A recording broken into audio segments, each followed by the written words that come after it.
दोस्तों नमस्कार। 24 का इलेक्शन बीत चुका है और अगर हम दोनों ओर से प्रयुक्त हुए संसाधनों की बात करें, चाहे एनडीए और इंडिया के मध्य अगर हम कंपैरिजन करें तो कोई मैच नहीं है। जिस हिसाब से मशीनरी, जिस हिसाब से पैसा, धनबल इत्यादि सब कुछ और स्वयं सत्ता के गवर्निंग पोजीशंस में एनडीए था, तो उस हिसाब से इंडिया कोई मैच कर नहीं रहा था। परंतु फिर भी जो अभी रिजल्ट आए वो एक तरह से बहुत बड़ा जनता का रिएक्शन है और कहीं ना कहीं इन रिजल्टों को इंडिया के पक्ष में आप आसानी से पढ़ सकते हैं। अगर इन संसाधनों को जो प्रयोग हुए हैं अगर उनके रिस्पेक्ट में देखा जाए और उनके अभाव में इंडिया में देखा जाए, यहाँ तक कि कांग्रेस के बैंक खाते सील हो गए थे, इस तरह की भी स्थितियाँ आ गई थी। तो ये सब चीज़ों में अगर हम देखते हैं, लेकिन इस इलेक्शंस में दो तीन सीखें हैं इंडिया गठबंधन के लिए। मैं कौन होता हूँ उनको सीख देने वाले, उनके खुद स्ट्रैटेजिस्ट हैं, उनके सब एक से एक लोग हैं, लेकिन मैं अपनी राय व्यक्त कर रहा हूँ। ये उनके ऊपर है कि वो लेते हैं कि नहीं लेते हैं। पहली सीख तो ये है कि इंडिया गठबंधन अगर आज की पोजीशन में किसी तरह, जैसे कि उद्धव ठाकरे साहब ने बोला अपने इंटरव्यू में कि अगर वो सरकार बना सकता है तो वो सरकार बनाए। हम इस पे बाद में आऊँगा, लेकिन उसके पहले की दो चीज़ें हैं। सबसे बड़ी जो चूक हो गई, खासकर बहुत मेहनत के बाद, राहुल गांधी की अत्यधिक मेहनत के बावजूद भी और अखिलेश यादव ने जो करिश्मा कर दिखाया उसके बावजूद भी जो सबसे बड़ी चूक हो गई वो थी बनारस के इलेक्शन में मल्लिकार्जुन खड़गे या स्वयं राहुल गांधी या स्वयं प्रियंका गांधी का सामने ना होना। ये डिक्लेरेशन इन तीनों कैंडिडेट्स में से अगर कोई भी एक डिक्लेरेशन हो जाता तीसरे चरण के बाद या चौथे चरण के बाद, तीसरे चरण के बाद मान लीजिए, तो कहीं ना कहीं ये जो 20-30 सीटें, 40 सीटें जो आज 240 पे बीजेपी है, मैं इसको 200 के करीब पाता और इसका जो ओवरऑल इफेक्ट होता ये बाकी की सारी कंस्टिट्यूएंसीज पे होता।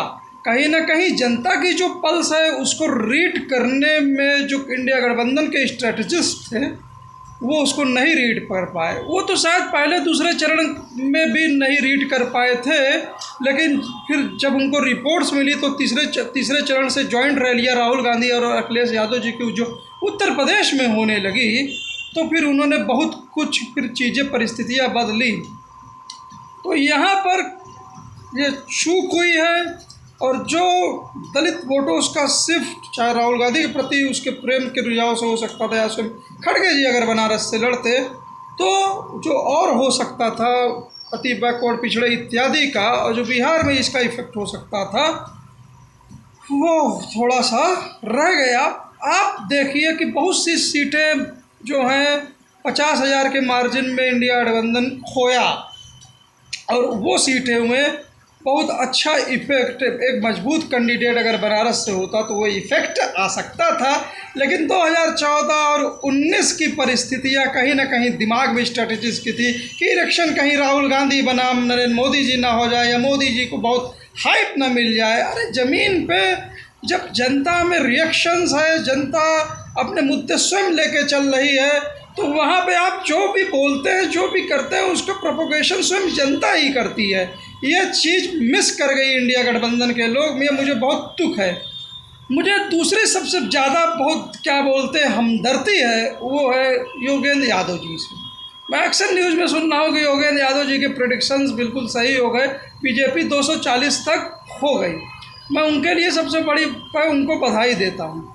लेकिन आप जब स्वयं भारत जोड़ो यात्रा के पार्ट रहे हों और जब स्वयं आप एक पॉलिटिकल थिंकर हो गए हों और पॉलिटिक्स में एक अहम चेहरा हो गए हों, तो बीच इलेक्शन तो आप जो 240 की प्रेडिक्शंस कर रहे थे, फिर फेज वाइज में 280 के ऊपर जा रहे थे, जो प्रोफेशनल के तरीके से आप जो बयान दे रहे थे, और दूसरी तरफ स्वयं जैसे अरविंद केजरीवाल जी, जो मैं उनकी बहुत इज्जत का सब कुछ करता हूँ, लेकिन वो भी कहीं 220 240 जब बीजेपी को बता रहे थे, तो आपके बताने का तर्क क्या था? आप तो 40 सीट 20 सीट आप क्या बोलते हैं, किस आधार पे बता रहे थे जब 10,000 से 50,000 के अंतर के बीच में बहुत सारी सीटें आप हारे होंगे? अभी आप जब रिजल्ट देखेंगे, बहुत क्लोज फाइट उत्तर प्रदेश में आपने जब देखी होंगी। तो जब पॉलिटिक्स चल रही होती है, जब ज़मीन पे चीज़ें चल रही होती हैं, तो उस समय इस तरह का आंकड़ा पेश करना कितना भी आपको सही लगता हो, क्या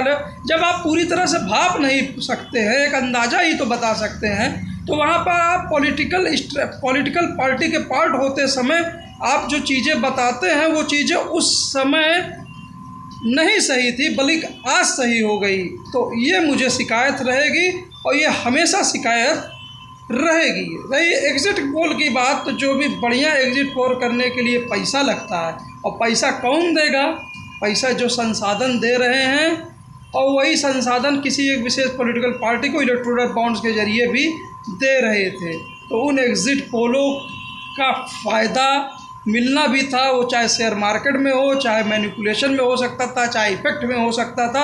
और एग्ज़िट पोल ही नहीं, इस तरह के जो बीच बीच में प्रेडिक्शन सर्वे इस तरह से जो इलेक्शन के दौरान आते थे, वो और कुछ नहीं था, वो कुछ ना कुछ मनोबल बढ़ाने का काम करता था बीजेपी का। तो ये तो एग्ज़िट पोल पे, इस पर मैं क्या जिम्मेदारी कहूँ या क्या नहीं। और इन पे जो एग्ज़िट पोल जो टीवी चैनल्स गोदी मीडिया कर रहे थे, मुझे दुख की बात है कि इन पे इस तरह की, इन्हीं को ले लेकर इनकी ही डिबेट्स, क्या बोलते हैं, आशुतोष की बात सत्येंद्र पे खूब हुआ करती थी, इन्हीं की बात क्या बोलते हैं हो पर क्या बोलते हैं, और भी दूसरे चैनलों पे हुआ करती थी। आपको तो इनको पूरी तरह से आँख मूंद के पूरी तरह से हटा देना चाहिए था, देखना ही नहीं चाहिए था। खैर, उसको इंडिया गठबंधन ने बाद में एक रिजल्ट के एग्जिट पोल के बाद रिजल्ट में बहुत अच्छे से काउंटर किया, लेकिन जिस समय फेजेस में इलेक्शन चल रहे थे उस समय भी और अच्छे से काउंटर किया जा सकता था।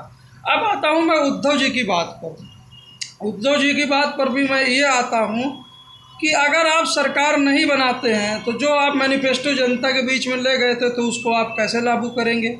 मैंडेट बिल्कुल भी नरेंद्र मोदी जी के पक्ष में नहीं है, एनडीए के पक्ष में आप कह सकते हैं ठीक है, क्या है, कैसे है, लेकिन मोदी जी के पक्ष में नहीं है। जो भी नीतियां हैं उनके विरुद्ध कहीं ना कहीं मैंडेट है। तो इंडिया को सरकार बनानी चाहिए। नीतीश कुमार जी जिस तरह की उन्होंने सेंसस इत्यादि, और राहुल गांधी ने जिस तरह से उसको पूरे इंडिया में ले गए, और जो तेजस्वी पिछड़ी जो कि ये राज्य का दर्जा वही आंध्र प्रदेश इत्यादि में, तो एक अल्टरनेटिव गवर्नमेंट अल्टरनेटिव विजन के साथ होनी चाहिए। अब यहाँ पे राहुल गांधी जी को सब कुछ देखना है, अखिलेश यादव जी को देखना है, और अखिलेश यादव इस मामले में या मैं कहूँ कि बहुत मुझे अच्छे दिखे, बहुत दूरदर्शिता दिखी। अखिलेश यादव की तारीफ़ करनी चाहिए कि वो उनके बातों में हमेशा इलेक्शन के दौरान कॉन्फिडेंस निकलता रहा। राहुल गांधी की बातों में पूरी तरह से कॉन्फिडेंस निकलता रहा कि बीजेपी दिखेगी नहीं, बीजेपी बहुत कम सीटें पाएगी। 150 बोल रहे थे, इस तरह की 140 बोल रहे थे। तो इस तरह का पॉलिटिकल विल चाहती ये होती है, और जो कम मार्जिन की सीटें अगर उनके पक्ष में चली जाती, मान लीजिए जैसे फूलपुर में 4-5 हज़ार का मार्जिन था,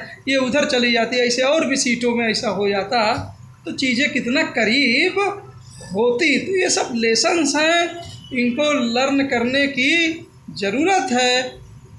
थोड़ा सा मुझे दुख हुआ कि बनारस में जब मोदी जी कई राउंड पे पीछे हुए, और जिस हिसाब से अजय राय साहब ने बलिया से लड़ा, वहाँ पर एक मजबूत चेहरा होना चाहिए था। लेकिन शायद बड़े नेता जो होते हैं वो आमने सामने नहीं होते हैं। हम लोग तो पार्टियों के पक्ष में कभी कभी बहुत एक तरफा और दिल से बोल जाया करते हैं, ये भी हमें सोचना चाहिए, क्योंकि बड़े नेता तो कहीं ना कहीं आपसी मुलाकात में उनके संबंध ऊपर में अच्छे हुआ करते हैं, साथ कभी डिनर भी हो जाया करता है। खैर, जो भी हो, इंडिया के अपनी पॉसिबिलिटीज़ खगालनी चाहिए, अन्यथा चीज़ें आगे किस तरह से मोल्ड होगी आप जानते हैं।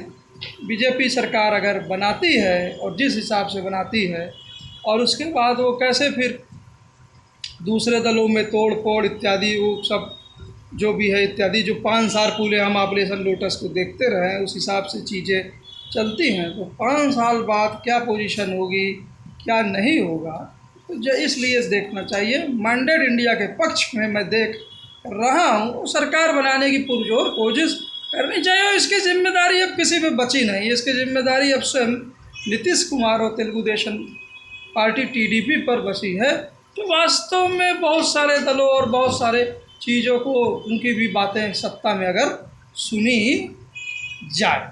उम्मीद है ये एपिसोड आप लोगों को पसंद आया होगा। जय हिंद, जय भारत, थैंक यू सर।